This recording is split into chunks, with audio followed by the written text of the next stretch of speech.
Que lo que mi gente, welcome to the Monoplaza F1 podcast. As always, I'm your host, Emi Betre, and with us today, we have the most illustrious guest, because that's what I'm always trying to do is bring you all the illustrious guests from the Club Chicane project. We have Dillon James. Dillon, how you doing, man? Thanks for coming on. Doing good. I'm a little bit tired. It's that time of the year when the Formula One season wakes me up early, but Facts. I think it was a great weekend in Austria. So super happy to be here and happy to chat with you. Yeah, nice. Dillon is at a disadvantage because he lives, I think, on the West Coast in the United States. So all his races are super early. We don't live in Australia, so our races are not as early as y'all. So, yeah, I do not envy you, Dillon. Not a little bit. But hey, at least your Sunday stuff is over pretty soon, right? West Coast is not necessarily the place to be to watch Formula One, although with the child and, busy things happening during the weekend, it's nice to be able to watch the race in the morning and then have that full day ahead. Nice. All right. So, Dillon, we were not literally, we were in Austria this weekend, round 8 of the Formula One, the Red Bull Ring. Before I dive super deep into it, what's your overall thoughts on that race? Man, I feel like first of all, I think it was a much better race than 2025. I feel like the most action we saw in 2025 was when Kimi Antonelli locked up into turn 3, hit Max Verstappen, and the race was kind of over for both of them from that point onward. Yeah. And I think this year we had some good battling going on. Austria is one of those tracks. It's kind of a traditional Formula One layout, which typically you would think would produce good overtaking. But I think by the end of the regulations, the last set of regulations, those cars were just so heavy and clunky that we weren't seeing much of it. And so it was good to see more battling this weekend. I feel like there was a few scenarios in the race that I wish I could have seen play out a little bit more, but I'm sure we'll get into that here. Yeah, because you're right. Like last year, this was right around the time was Oscar going through his generational run. Everybody thought it was over at that point, right? At 25, not literally over, but he just kept like winning race after race after race after race, right? It was definitely the first part of the season where Oscar Piastri was kind of showing that speed. And honestly, I don't think it's too dissimilar from what we're seeing from George and Antonelli right now, where Lando did win some of those races, right? Like, and yet Oscar was still the fastest driver out. Like he was still the faster driver even when Lando won. And then towards the tail end of the season, we did see kind of an uptick from Lando where he was both the fastest driver and the guy winning the races. But again, today, you look at Antonelli and Russell, and while Russell was out ahead, I think that pole position gave him a decent amount of grace. Yeah. And I think Kimi looked rapid out there. There was a little bit of sloppiness those first couple of laps, but Antonelli, you can't deny his speed, man. You cannot deny that. Yeah, and as a matter of fact, like speed, I feel like I'm not saying anything controversial. Speed is not something you can teach. You either have it or you don't. That child, aka Kimi Antonelli, has got it. So like you, I felt like this race was definitely a lot more exciting this year than last year. We had new sets of regulations. We had a controversial, though not in my opinion, and I don't think in your opinion, controversial Saturday poll. So just kind of like touching lightly on that. Did you actually feel like it was controversial, or was this more George Russell just frankly just knows the rules just as good or better than anyone? He saw what he saw. He did what he needed to do. You can cry about it, but essentially, like, he did nothing wrong. Like, does that make sense? If you ask me, this is what experience gives you in Formula One, the lack of hesitation in those moments. And you can tell that George Russell has encountered a lot of yellow flags in his Formula One career, more than Kimi Antonelli, right? Facts. And there was, Antonelli admitted, whether this is true or not, he said, I thought it was a double yellow flag. And he even, furthermore admitted that, hey, I would have done the same thing of George Russell if I had noticed that it was a single yellow. And so I don't think there's any argument here that any other driver wouldn't have done the same as George Russell. I think this kind of turned into an attack fest on George Russell, saying, and really, I thought a lot of the negative aspect was going to come from Charles Leclerc's fans kind of going Oh, after yeah, for yeah, for yeah, yeah, yeah. George, but really at the end of the day, it was Max Verstappen fans going after George Russell online. It seemed like. See, I think the only controversial part of this whole scenario is the FIA's yellow flag rules. You know, if you wanted to criticize anything, it's maybe right, that the yellow flag rule should be different, or they should have made it a double yellow from the get go. immediately. Now, I actually didn't know about this. So kind of dive into that a little bit because like I guess I two things. One, I don't really understand the vitriol against George, right? Simply because like it's not that he is not important, but I guess I never take anything so seriously that it's like I hate this guy and go through it. I would have expected more hate from Leclerc fans because Leclerc obviously like had pole, but why Verstappen fans? Because Verstappen at that point he had crashed through no fault of his own, by the way. But like, why were his fans going after George? I mean, listen, I'm a Max Verstappen fan, but Sure. Max Verstappen fans, I don't subscribe to all their beliefs, right? They tend to have a lot of hatred towards George Russell, and I think it's because of different clip moments throughout the seasons where Ah. George Russell, there's that famous moment where he's like Yep. he lashed out in Yeah. unnecessary anger. Yeah. Yeah. And so Yeah. you Yeah. start taking all these individual clips of George Russell throughout his entire Formula One career, and if you just watch these clips in isolation, he can come off as kind of pompous or Fair. whiny or Fair. whatever. But to be fair, if you clipped any of the drivers in the same context, they would all come off as whiny because everybody's trying to extract the most in Formula One, right? Everybody's a tattletale in Formula One.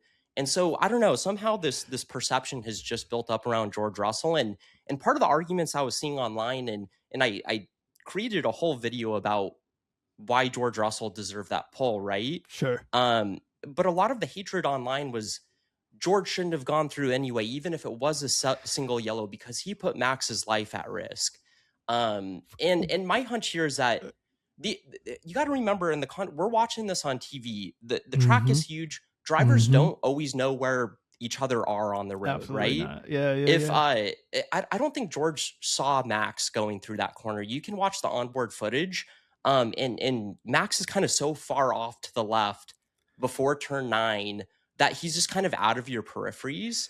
And Yeah. so I'm just not convinced that there was any safety issue there. It could potentially become a safety issue for sure.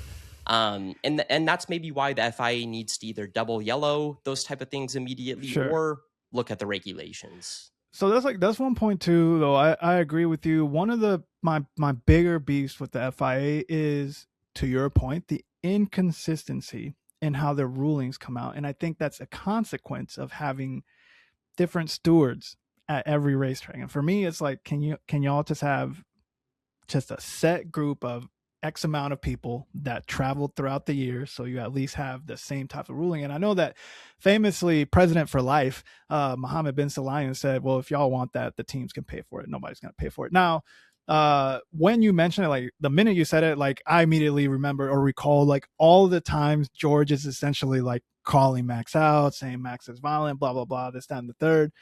Uh, but I think like it seemed innocuous, and I will share this opinion about George. Like for me, he is now inconsequential, but I would be hypocritical if I didn't also mention that when him and Lewis were teammates, I felt completely different about George Russell, right? Like I was like, oh, this guy is conniving. This guy is always trying to prove X, Y, Z thing. He's always trying to screw Lewis over. But now that they're not teammates, what he does not affect my emotional state one way or the other. And now looking at it through a different lens, I'm like, yeah, you got Formula One, as you know, is a very me first, selfish type of sport, right? So George was doing literally everything he could think of to be probably the greatest driver of all time, who was his teammate, to prove, hey, I took it to him, so I'm also great. But yeah, like you're right. The one thing that I will say, prior to the crash, so going back to the crash, did you feel like Max was on for pole or front row? Or because to be honest with you, I have zero faith in Red Bull. Obviously, you know, the ADO came out and they said, hey, this is the best engine on the grid, but you're seeing the car stall at the start, blah blah blah blah blah. But did you feel like what did you think prior to the crash? I guess where was Max headed? Pole, front row, or I think it's kind of hard to say without looking further into the data. This isn't something that I've dove super deep into. Like based off of where Max was at prior to the crash, what if he made it through to pole? I don't think he would have got pole, but I think okay. he would have. I think he would have been right up there with the Mercedes boys. I think he would have certainly been ahead of Charles and Hamilton from what I saw in the data. Yeah. And so my hunch here is that without that crash, we would have had a Mercedes 1-2, and then Max in P3, and then Charles Hamilton P4 P5. That's where my hunch was. Throughout the weekend in free practice, Red Bull didn't really feel like they were coming with too much with all those upgrades, right? Yeah, I thought they had flopped. Yeah. Yeah, and then it kind of in typical Red Bull fashion, they flip something overnight, and Max Verstappen shows up on Saturday, kind of ready to deliver a heroic lap. And I have to give flowers to Hajar as well. I think I've seen plenty of commentary online this year that Hajar's not weighing up to that second seat, but we have to remember Yuki, right? He was in P16, P17 just about every weekend. I love Yuki. This is not any hate towards Yuki, Sure. but if we look at the comparative values, I think Isaac Hajar is doing quite well in his first season there. Absolutely. And really Red Bull, they did flip something around. And what I saw in the race today with Verstappen and Antonelli within 2 seconds of George at the end of the race, everybody else was 25 seconds back, 45 seconds back. Yep. And then the rest of the grid from Charles down, I think, was lapped at least once, if not 2 or 3 times. And so that Red Bull engine is looking strong. No matter what people want to say about the ADUO stuff, Mercedes clearly has the better package overall, but that Red Bull engine does seem to be proving strong. I think that it.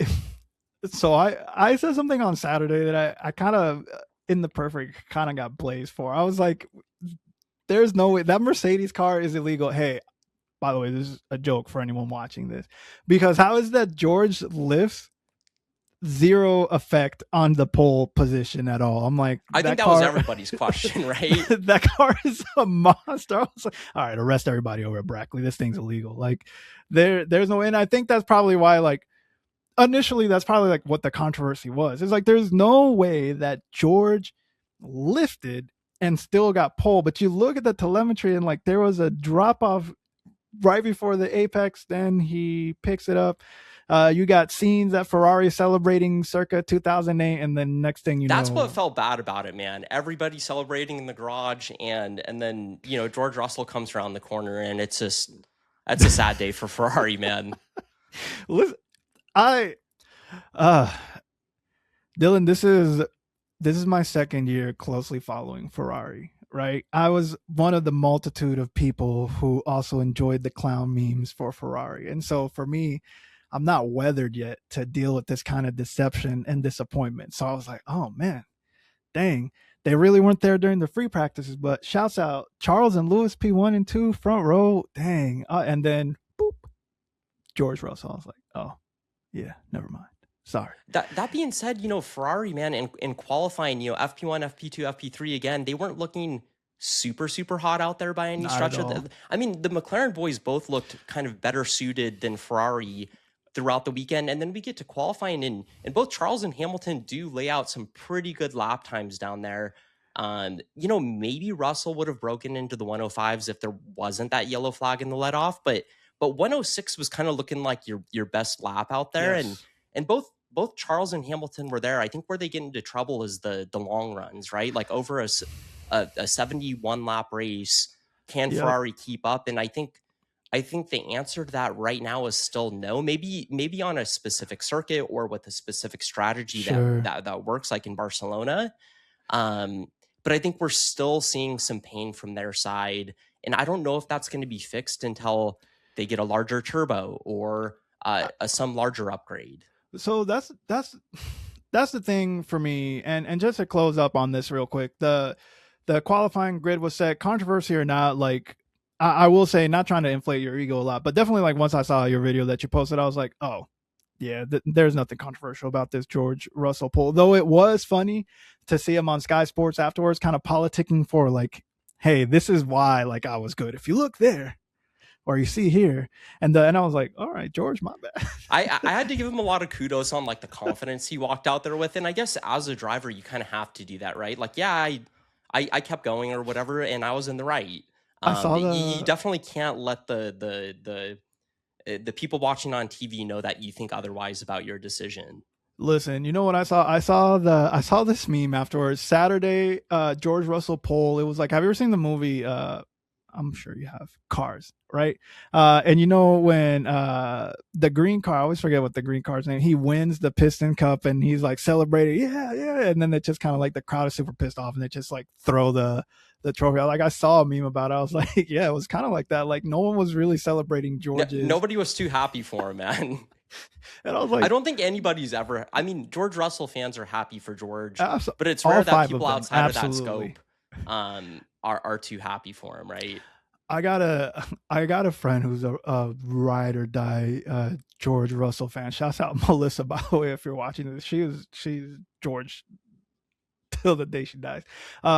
No, but my question too, and I guess before I really move on, did you feel like this was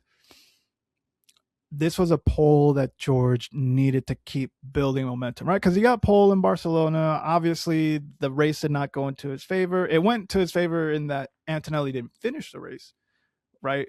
But was this race one where you felt like, yeah, George absolutely had to get this? Because during the free practices, Kimi was on a tear, right? It was not, he was like, I think half a second up on, you know, McLaren, I think. Right. So did you feel like George for his title fight absolutely needed this? Or is this a situation like, George, you just need to be top three and go from there? Yeah, it's funny. I think it was by FP3. George finally set a quicker lap than Kimi this weekend. But it was still unclear. Like, Kimi still looked rapid out there. He wasn't behind by much. And you can never really say too much about free practice, right? You don't know what setup they're running or anything of that nature. Do I think the pole was consequential for George? I would say yes, but I think the race win was more consequential than that pole for building confidence. And I do at least have this gut feeling, right, that no matter how much poise George says, I'm not thinking about it too hard, I'm moving on to the next race. I think George Russell needed a win today to really feel that inside of himself. And I think it would be silly to think otherwise. He's human, right? If I was in the position that George Russell was in, I would be feeling like I needed a win too. And I think furthermore for George Russell, he admitted up front, and I think people give him some flack about this often, which is he kind of mentioned like, hey, Austria is not my best track. This isn't a place I love driving.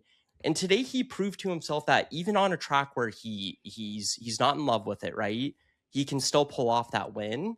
And I think as you and I were chatting about earlier, maybe even before we started here, Antonelli looked absolutely rapid out there.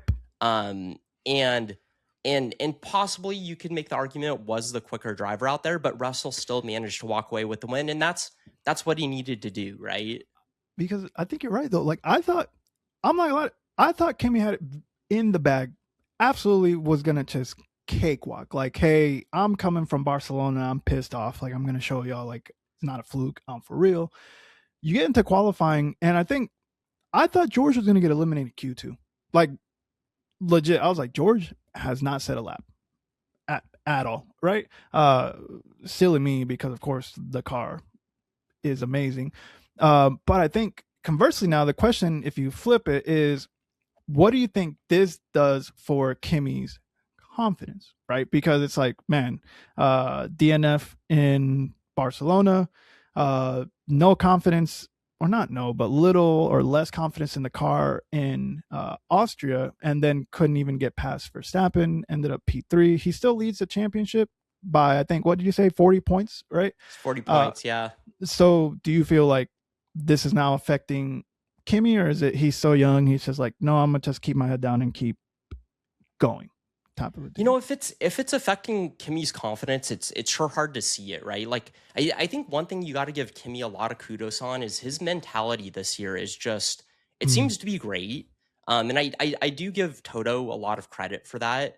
There's a lot of people who would definitely say that Toto gives Kimi too much attention and George maybe not enough. Um, but Kimi's mentality has been really strong this year, and he seems to be letting things just kind of roll off his shoulders with a decent amount of ease, and I think Sure. that's helped him out quite a bit this year. Now, is he going to be coming into Silverstone with a little more fury? I think possibly.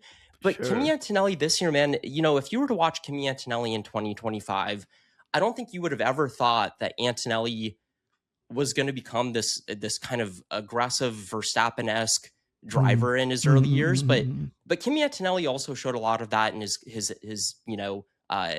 pre F1 days. And you're starting to see that come back in Kimi Antonelli in his second season in Formula One. And so, if anything, I expect Antonelli to turn up the notch in Silverstone. But Sure. I also think that's where things get a little bit dangerous for Kimi Antonelli. If we've seen anything from him this year, whether it be Canada or Yeah. Austria this week at the start of All the or race, nothing. Yep. he's going for those aggressive dive bombs. He's an aggressive driver. And one day sooner or later, that's going to end up in a DNF for him. I mean, I guarantee you this year, reliability or not, there's going to at least be one more Kimi Antonelli DNF from Sure. some sort of crazy move around the outside, inside, whatever it may be. I think we're going to see it. I think that will probably come when, if or when George catches up to him. And it's like, maybe it's later in the year. You don't have that many races left. You really need these points. Now they're going to be super aggressive. But to your point, I think like Kimi doesn't know how to not race that way. Like I became a Kimi Antonelli fan, and to be fair, like I didn't follow his career a ton when he was still in F2. But when I knew, like in my head, like this kid is the real deal, was if you go back, there's a clip of him. It was a race at Spa. It was raining like it does in Spa. He did an overtake on Franco Colapinto in the rain going up Uru, where it was like, Zero visibility. yeah, just like what just happened, right? Like going up and around you, because right, you can't see what's around that corner. You don't know if there's gonna be and he just did it full send, right? So it sounds like what you're saying is like it may not affect Kimi based on, and I also credit, like you credited Toto, I also credit Bono. Like having Bono there, I think as his race engineer is massive, right? Just because Bono has worked with Schumacher, obviously famously worked with Lewis, so he knows how to deal with mentalities, bouts of or lack of confidence, so to speak. Um, I I think for me, it hinges on what happens at Silverstone, right? Like coming up, I promise you, we will get back to Austria in a second. Coming up in Silverstone, George, prior to last year, because last year he like actually finished, right? Um, he had a bunch of DNFs, right? In 24, famously, the car messed up. 23, he crashed. 22, he crashed on lap one, right? Last year was the first time in his Mercedes career that he actually finished a race. This year, he has an opportunity to win his home race, which he's never done, right? And so for Kimi, it's like, yeah, you absolutely want to get the win, but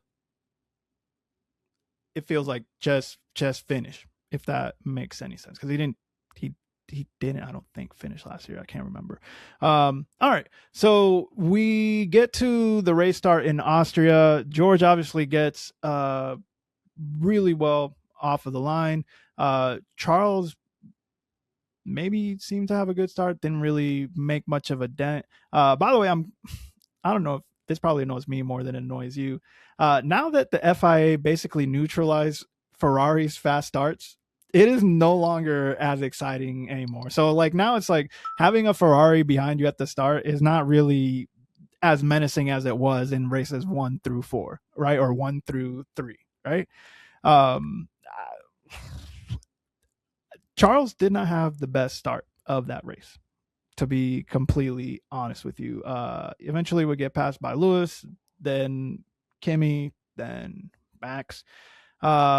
Did you feel at the race start that there was going to be any kind of controversy going into that, going up into turn one, or was it kind of like, no, I think George gets off clean. I don't think they're going to catch him. As always, I feel like I expect the chaos to come at turn three. Sure. Turn one, unless you're, gosh, in a really good position, it's kind of a hard corner to overtake Mm, on. And mm, mm, yet, mm, mm. the one thing I kind of had a feeling going into this with is Kimmy's going to be super aggressive from the get go. That's what I thought And too. and you kind of saw it, right? Like he overshot that. I don't know if it was braking issues or Kimi just being really aggressive on the brakes and braking late. But he overshot that first corner by a decent margin, and then he did the same thing on turn 3 after that. Yep. Um, and For a so couple that laps was kind after of that too. Yeah. yeah, and to be honest with you, I feel like that's where Kimi Antonelli lost his race, right? Like these first couple opening laps, he was just kind of going for these aggressive moves that didn't provide him any net gain, and he eventually got back past Charles Leclerc, and within the first 2 laps, he got past Charles Leclerc, right? And then he gave the position back to Charles Leclerc, I think on lap Yes. 2 or 3, Yes. going into turn 3. But when he did that, it was a horrible time to do it because Max Verstappen also got by. And so you can see where these moves that are super aggressive up front start to get you in trouble. I thought he spent too much time trying to pass Charles. If that makes any sense. Like to me, it felt like probably within the first 6 laps, I was like, oh, Ferrari does not have pace. Like the way I He could saw. have waited on it, he could have been patient. Absolutely. But he's young. And like you said, like he doesn't know yet. I mean, maybe he does. He doesn't know yet. Just like, I got to be patient. I'm faster than this guy. My car is better than this guy's car. Right. But he's, to your point, just like going after it. But I thought he wasted just time, just trying to get past Charles. And in his desperation, to your point, he's going off track. He was braking and not braking well, all of those things. And obviously, eventually, he did get past Charles, but to your point, he wasted so much time, and just like, okay, now you got to catch Max, who's on a tear, but before you catch Max, you got to get past Lit, right? So, um, the one thing that was a little bit surprising, I thought that going into this weekend, and especially after qualifying, I thought Charles was looking really rapid. I thought for sure he was going to be able to keep up, or at least get off the line with George and kind of keep up with him. So I was a little bit, maybe I shouldn't be, but I was a little bit surprised that essentially he lost 4 spots within the first 5 laps, right? And I was like, ooh, Charles. Well, and George just got to run out in that clean air the entire race. I mean, it really, as the pole sitter, right? That's your objective. Absolutely. And George Russell was able to do that. And thank God for him, right? Like I don't think George Russell would be seeing a race win today if that weren't the case. Because whether it be the tires or some other factor, he just didn't have quite the pace that Antonelli did. And furthermore, Verstappen, I think it was lap 50 or something in that range. Max Verstappen goes in for new tires, and by the end of I think there was an 11-second gap somewhere around there when he came out at lap 50 after the pit. And by the end of the race, he was back by 2 seconds. And so Max Verstappen was slowly chipping away at Russell there till the end. And I think you give it a few more laps and Max would have overtaken Russell. Absolutely. But I think the only argument against this is that Antonelli absolutely would have passed Max Verstappen if you gave him 2 or 3 more laps. So I think at that point, his possibility of passing George would have been over because Antonelli would have been in front of him. So it's really hard to say. This is where I think slight disagreement. And I am not famously a Max Verstappen apologist. Now, I recognize Max's talent, because you have to be absolutely blind to not see the talent there, right? But I felt the way Max was driving and the way that car was responding to him, right? I think a couple more laps, the inverse would happen. I thought he would have caught up to George. And I actually don't think George knows how to race well against Max, right? Like, I think George tries to play the game that Max likes to play and race the way Max likes to race, but and again, this is where my bias is coming out. I think there's really only one person on the grid who really understands what it is to go like wheel to wheel with Max, right? And that's number 44 in the Scarlet Ferrari, right? So for it's me, a tough one, man. It's a tough one. For me, I don't actually feel like, and Max and Kimi famously get along, but Max is a competitor first and foremost. I have no friends on the track. Like for me, Max's mentality on the track is like, I have no friends. I'm trying to get this dub, right?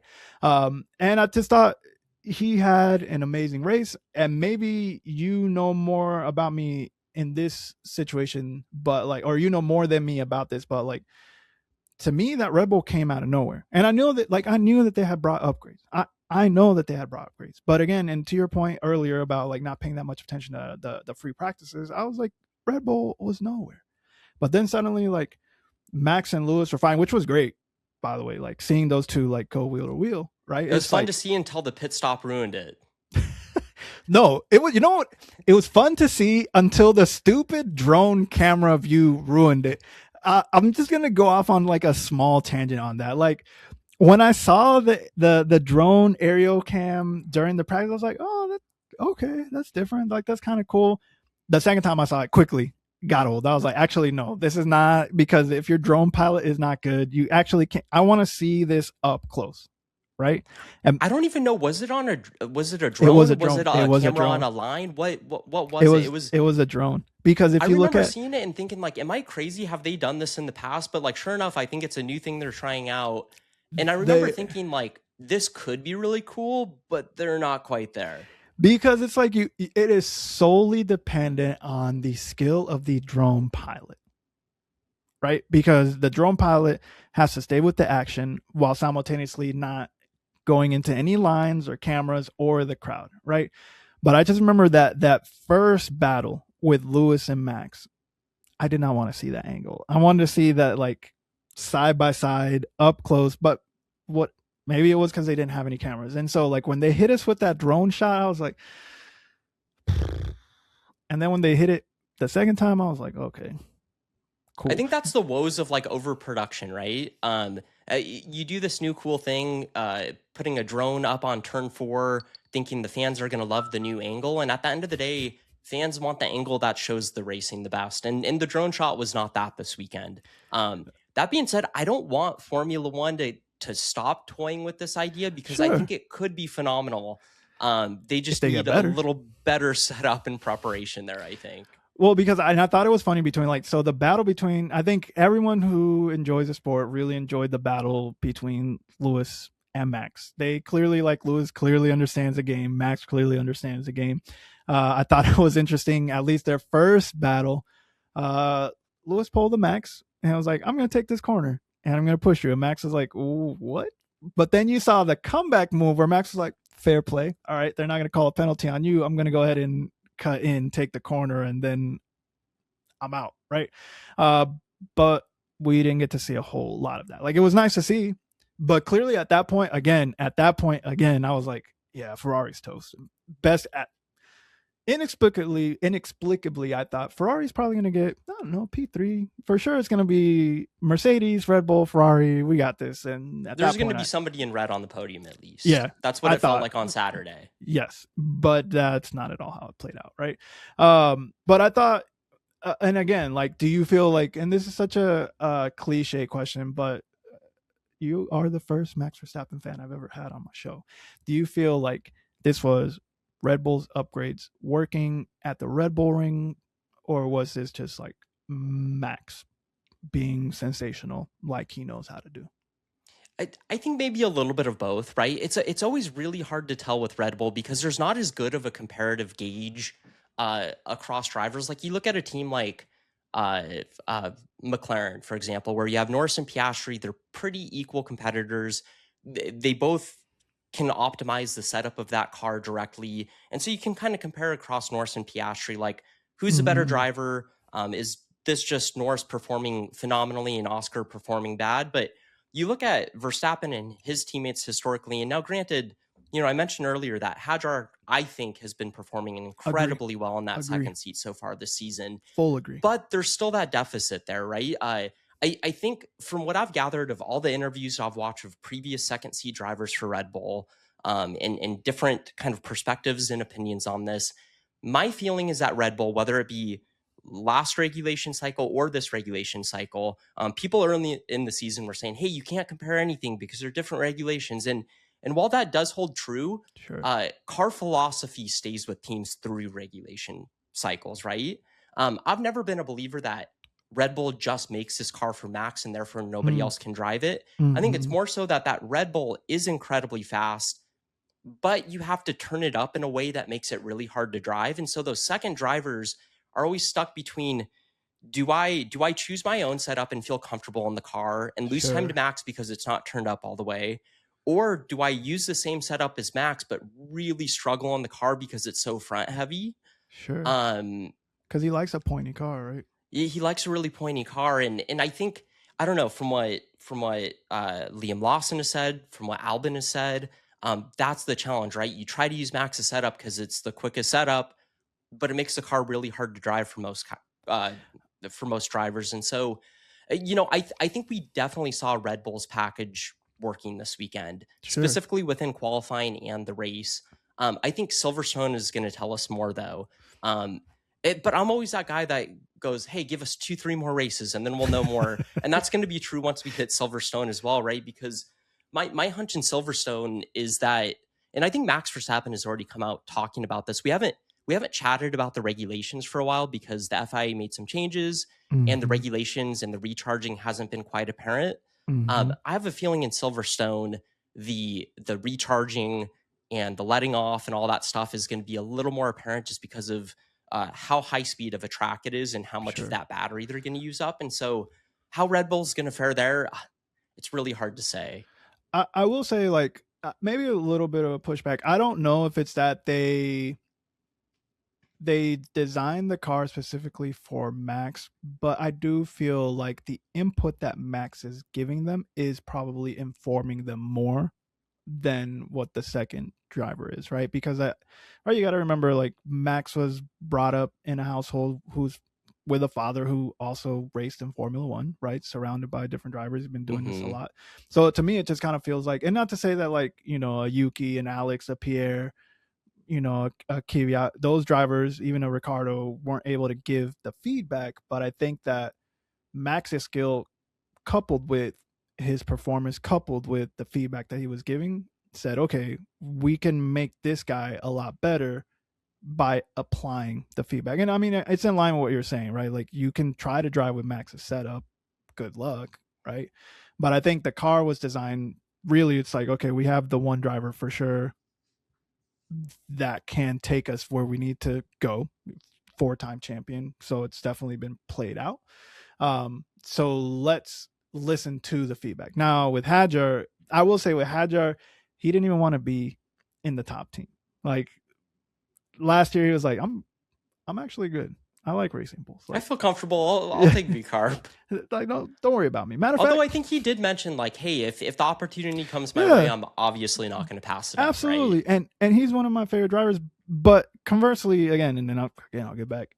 Yuki was one that was, like, always saying, like, give me the chance. Like, if you give me the chance, like, I'm gonna. And then when he got the chance, it was like, all right, Yuki, sorry, like, it's not playing out. But I think ultimately, like, I tend to agree. It was great to see how Max was driving in Austria. The other thing that, and I guess agree or disagree, or if you have a different opinion, the other thing that I did kind of understand with this race is that right now it feels like it's going to be a Mercedes 1-2 1-2 throughout the entire season, and the only drivers who seem to be able to get the most out of the cars and bring it to Mercedes happen to be Verstappen and Hamilton, right? Like, again, that for sure is my bias coming out, but, like, that's the only thing I've seen. Like, Ferrari, through strategy and just how Lewis drove last week, did it. Max almost pulled one out this week, right? I have not seen any other drivers or teams touch Mercedes in that respect. I don't know. Is that just kind of me being biased, or is, like, do you see that playing out differently? I think my only caveat there, I think that is what we've seen for most of the season, right? Like on the odd weekend, Verstappen is up there. And Hamilton has been consistently up there over the last few weekends. And by the way, I don't think Hamilton should be sad about his race at all today. Oh, nope. I think Hamilton looked beautiful out there, right? Like, in terms of his confidence in the car and the way he was driving, Lewis Hamilton can walk away from Austria feeling Absolutely. really, really good about Yeah. himself. This is like one of his Um, worst tracks. P5. I was happy with the P5. Please. Yeah, and, like, now granted, Lewis Hamilton has won a couple of races here and everything. I think that obviously when he had a particularly dominant car for the season and everything, that not to take anything away from Hamilton here, Sure. but it's not his favorite track. I think going into Silverstone here, um, you know, Hamilton has higher expectations. That being said, Ferrari's going to have a little more difficult of a time in Silverstone, based Yeah. off of their whole Yeah. long run issue. And so I do worry about that. But I think the only caveat I was going to mention around kind of contenders for battling out with Mercedes, I think McLaren still has a shot there. Like through the free practices this weekend, they look good. What was it, the sprint in, was it Miami Miami. or Canada, Yeah. where Lando Miami came and out on Canada. top? Yeah. Miami and Canada. Yeah. And so McLaren still has, I think, some hope in there. Just like Mercedes are encountering the reliability issues. Again, I'm always going to be that guy that says, let's see in a few more races here. Because I never truly know, right? Yeah, I respect it though, because I'm definitely more reactionary. Like for me, I feel like lately McLaren's has been like free practice merchants. Like, and I said that it's like, man, they look great in practice. These guys are about to tear it up, and then we get to qualifying, P4, P7, P6, P7. I'm like, oh, granted, Piastri had a great race, finished P4, so like, shouts out to him.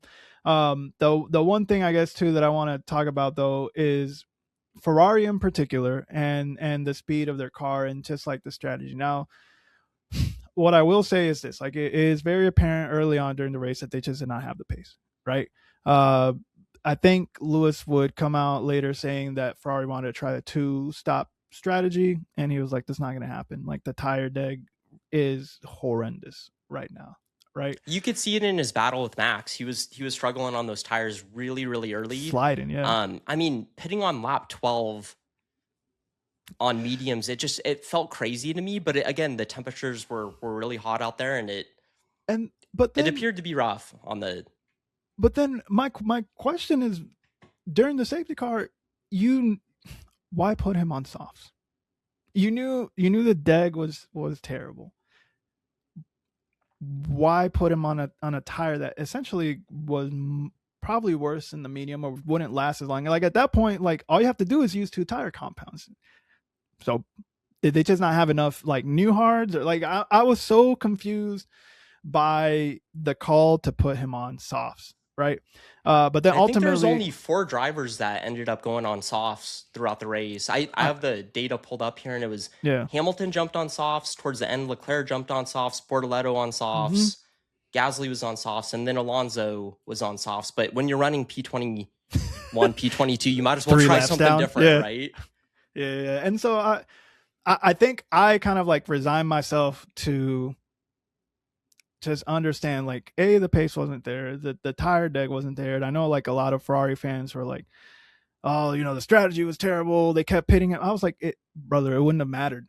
The speed was not there, the tire deg, this is not a track that Ferrari goes well at, right?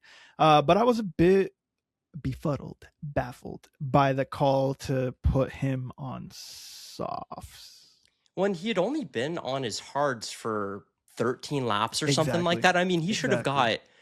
I think here's my hunch. Ferrari saw the virtual safety car and they said, "This is our opportunity." Yeah. They made a very kind of in the moment call that didn't work out to them. I think there's also they're coming off Barcelona, right? They were like, this 3-stop strategy is just key, right? Hey, we're gonna win all the races this year with one more pit stop than everybody else. And so I think there was like a little air of confidence on Ferrari's side of like, hey, maybe the 3 pit stop is going to pan out here. But like you said, I think Lewis was also complaining about those mediums really on in the race while he was battling with Max Verstappen. And certainly he wouldn't have pitted while battling Max Verstappen if he wasn't having issues on those tires. So I think they were between a rock and a hard spot. I think where Hamilton potentially lost a position or two during the race was when they pitted him under the VSC. But I think the bigger mistake, man, was pitting Antonelli right before the VSC.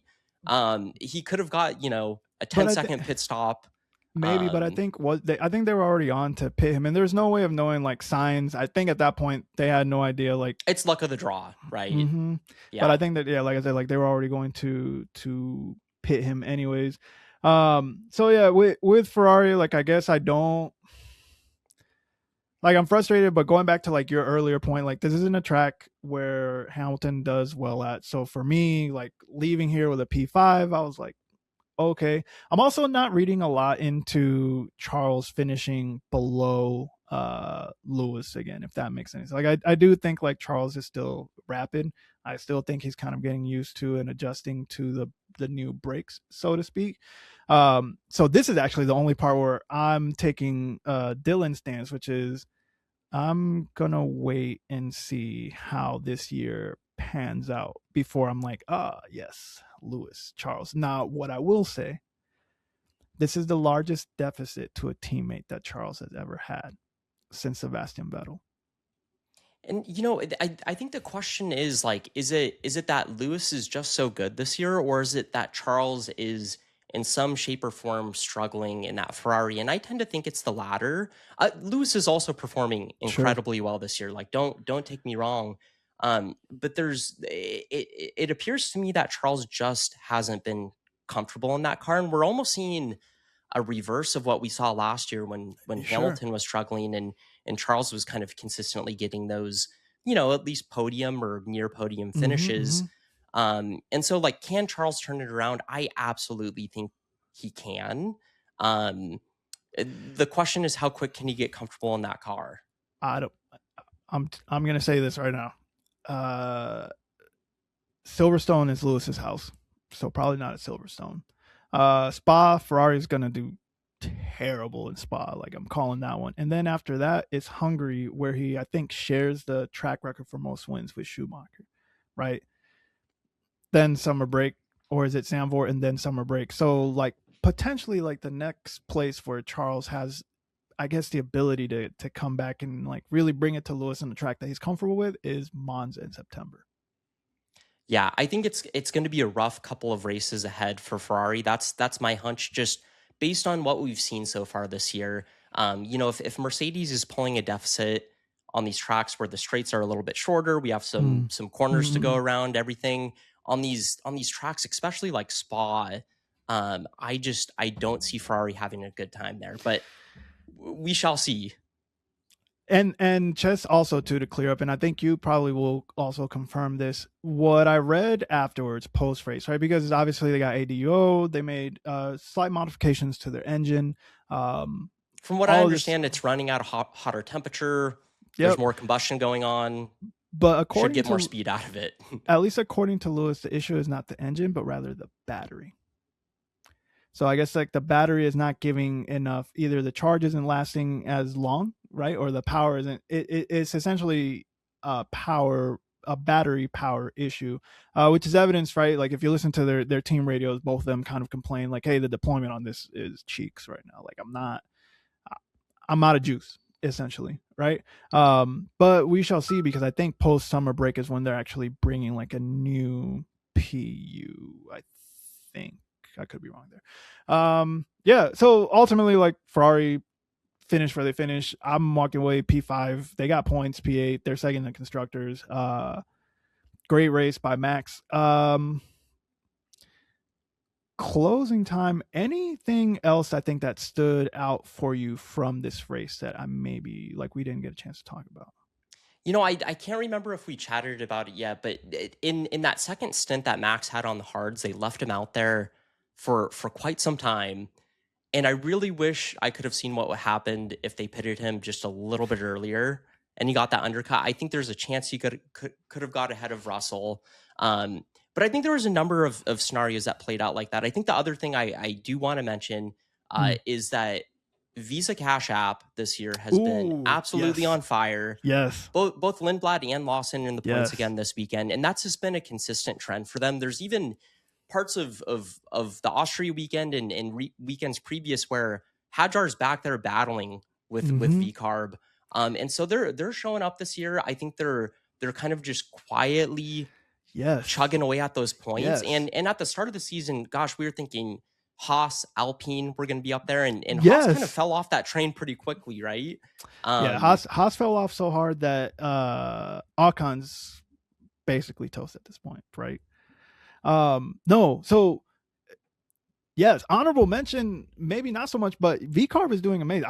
I really like Lindblad, and like I think I like Lindblad going all the way back to Australia. When I saw how he was racing in Australia, I was like, this kid, no nerves, went out, did what he did.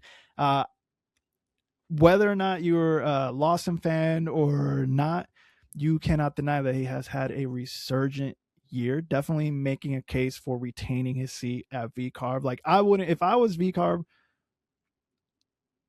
I honestly wouldn't change their I lineup wouldn't touch it. going into next year. I'm No. loving I'm with you. I'm loving what I'm seeing out of V Carb. Listen, like Lindblad, Lawson is outperforming Lindblad. Absolutely. Granted, Lindblad has lower expectations because he's a rookie. I think Lindblad absolutely has a higher cap than Lawson. Like I think agree. if you look at the next 10 years, there's probably higher potential there. Yes. That being said, it's really hard to get rid of Lawson when he's consistently performing points. Yeah. super well. And I love to remind everybody, this is Lawson's first full season out of team in Formula One. That kid has had one hell of a trajectory into Formula One. And you know what? I think Lawson gets kind of the same treatment that guys like Yuki have in the past or Hadjar, where they're super fired up inside of the car.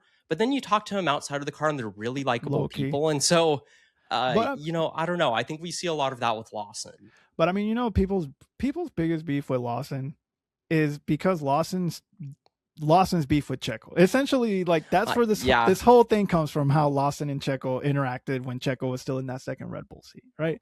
Then and I think there was a moment early on where gosh, he was in a V carb or something and he tried to race Max Verstappen, and I think that I think Helmut still around, because Helmut would be like, hey, that was a Helmut situation. Do you still want to race for us? But no, what I was saying is like, after Lawson beefed with Checo, he followed that up by beefing with Alonso, right? So I was like, come on, kid, like choose your battles. what are you doing? These are like two of the deepest fan bases. Like you're not doing yourself any favors. But yeah, full send on that. I'm loving what I'm seeing out of V Carb. Really a big fan. Absolutely agree with you about Lindblad's trajectory and upside versus Lawson. But again, we both agree in that Lawson's having a phenomenal year. He's clearly the leader of that team. I don't know if it'll be that way next year, but like I would not change anything about that V Carb team going into next year. Like, if you look at Lindblad too, he has the whole package. Not only is he's looking quick out there, he's looking great, especially for his rookie year. But beyond that, you listen to him in interviews, and he has this intelligence about him. He has this humility and humble side of him. He's a family kid at, what is he, 19, 20 or something like that. I think he's old. He's older than Antonelli.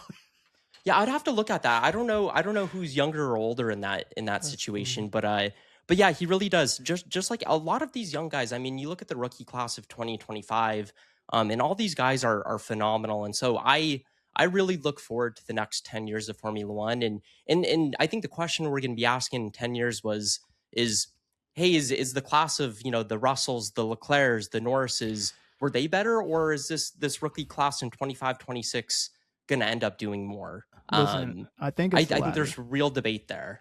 I don't know. I think it's the latter, because right now, out of the Russell, Norris, Albon, who knows? If George pulls it off, then you got the second one from that class who wins a WDC.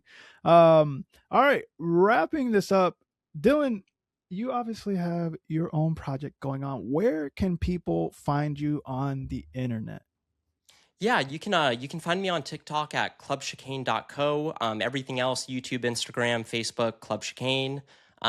Yeah, mostly posting short form content out there, trying to provide a glimpse into the storylines of Formula One. So yeah, come join along. Listen, and I highly recommend it. One of my favorite accounts to follow, super entertaining. By the way, we're both designers, so the design aesthetic as well as the content aesthetic, top tier. I appreciate that, man. Hey, man. So yeah, we have come to the end. Last question I will ask you, shooting from the hip, what are your expectations for Silverstone this upcoming weekend? Are we talking about like top 3 here? Nope. Just one wild thing that you're like, okay, for sure, I'm looking for this to happen. I think just going back to our earlier conversation about like who's in contention with Mercedes, I think we're going to see McLaren up there in Silverstone. It'll be interesting to see if, like you said, they're kind of free practice merchants. That being said, I think McLaren, because they're running the same PU as Mercedes, granted Alpine and Williams are as well, right? But obviously McLaren have built their chassis better to handle that engine, that PU. And so I wouldn't count out McLaren for Silverstone next week. I think Mercedes are certainly going to be up there. I have a feeling we're going to see Antonelli on pole. But we shall see. I think Red Bull is going to continue with decent strength. Same with, it's really hard to say. Ferrari might pull something out, but I don't think they're bringing any upgrades for Silverstone as well. No, it's gonna be rough times for Ferrari, I think. All right, I'm gonna have to watch out for that one. McLaren doing well after the free practices. Hopefully for Lando's sake, see if he can do a repeat of from last year. But I don't know. Mercedes is looking mighty. All right. So that is it for this episode. If you have made it this far, please don't forget to comment, like, subscribe. It costs you nothing. Also, don't forget to tell your papis, your mamis, your tios, abuelas, vecinos. That is neighbors if you don't speak Spanish for the Monoplaza F1 podcast. I'm Tre. That was Dillon James. Peace.